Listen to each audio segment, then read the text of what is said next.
Hey guys, and welcome back to this channel. In this video, I will be showing you guys how you can auto-save files on Adobe Photoshop.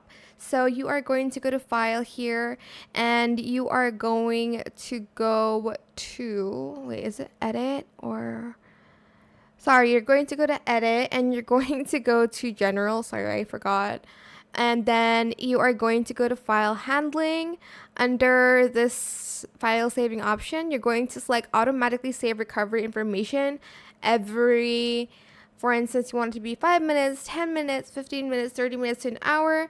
The best bet is to save it every 5 minutes or 10. Then you're just going to press OK. And voila, that is it. That's how you can auto save files on Adobe Photoshop. I hope this tutorial was helpful for you guys. Don't forget to like, comment, share, and also subscribe to this channel.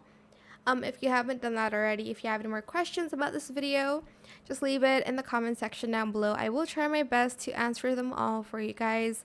And if you found this video helpful, please click the thanks button as well. That is it. Thank you so much for watching. Bye!